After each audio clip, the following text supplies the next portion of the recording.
માતાનું ધાવણ છે સર્વોત્તમ આહાર, શિશુ માટે છે અમૂલ્ય વરદાન. માતાનું ધાવણ પહેલાં 6 મહિના સુધી શિશુ માટે સંપૂર્ણ આહાર છે. ન્યુમોનિયા તેમજ ઝાડા જેવી જીવલેણ બીમારીઓથી બચાવે છે, તેમજ શારીરિક અને બૌદ્ધિક વિકાસમાં મદદરૂપ બને છે. શિશુને ભવિષ્યમાં સ્થૂળતા, લોહીનું ઊંચું દબાણ અને ડાયાબિટીસ જેવા અન્ય રોગો થવાનું જોખમ ઘટાડે છે. સ્તનપાન કરાવવાથી માતાને સ્તન તેમજ ગર્ભાશયનું કેન્સર થવાના જોખમમાં ઘટાડો થાય છે. માતાના વજનમાં પણ ઘટાડો થાય છે. સ્તનપાન માતા અને બાળકના જીવનભરના સ્નેહભર્યા સંબંધોને પ્રોત્સાહન આપે છે. શિશુના જન્મ બાદ આ 3 વાત યાદ રાખો. આપના શિશુને 1 કલાક સુધી છાતી ઉપર જરૂર રાખો. પહેલું સ્તનપાન જન્મના 1 કલાકમાં અચૂક કરાવો. દિવસ હોય કે રાત, શિશુને તમારી નજીક તમારા શરીરની હૂંફ મળી રહે તે રીતે જ રાખો.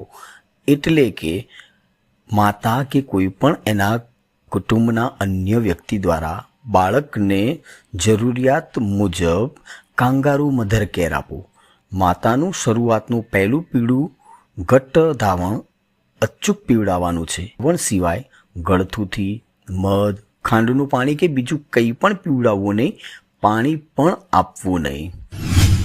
જન્મના પહેલા કલાકમાં શિશુને કરાવો સોનેરી શરૂઆત. સુનિશ્ચિત કરો જન્મ પછી તરત જ નવજાત શિશુને 1 કલાક સુધી માતાની છાતી પર ત્વચાના સંપર્કમાં રહે તેમ રાખો. 1 કલાકમાં સ્તનપાનની શરૂઆત કરાવો. માતા અને શિશુને 24 કલાક સાથે જ રાખો. યાદ રાખો, માતાનું શરૂઆતનું પહેલું પીળું ઘટ્ટ ધાવણ અચૂક પીવડાવવાનું રાખો. શિશુના સ્વાસ્થ્ય માટે મહત્વનો ઉપચાર. જન્મ પછી શિશુને માતાની ત્વચા સાથે સંપર્કમાં રાખો, એટલે કે સ્કિન ટુ સ્કિન કોન્ટેક્ટ. જન્મ પછી શિશુને માતાની છાતીએ એવી રીતે વળગાડીને રાખો જેથી શિશુને સતત માતાનો સંપર્ક અને હૂંફ મળી રહે. આમ કરવાથી માતાના સ્પર્શ થકી મળતી હૂંફ અને બાળકને ઠંડુ પડવાથી બચાવે. સ્તનપાન જલ્દી શરૂ કરવામાં આવે અને તેને ચાલુ રાખવામાં મદદ મળે છે. માતા અને શિશુ વચ્ચે સ્નેહભર્યા સંબંધોને પ્રોત્સાહન મળે છે. કયા શિશુને સ્કિન ટુ સ્કિન કોન્ટેક્ટ આપવો જોઈએ? તો સ્વસ્થ શિશુ કે જેનો જન્મ 34 અઠવાડિયાની સગર્ભાવસ્થા બાદ થયો હોય અથવા તેનું વજન 1800 ગ્રામથી વધુ હોય, સામાન્ય કે ઓપરેશન દ્વારા જન્મેલ હોય.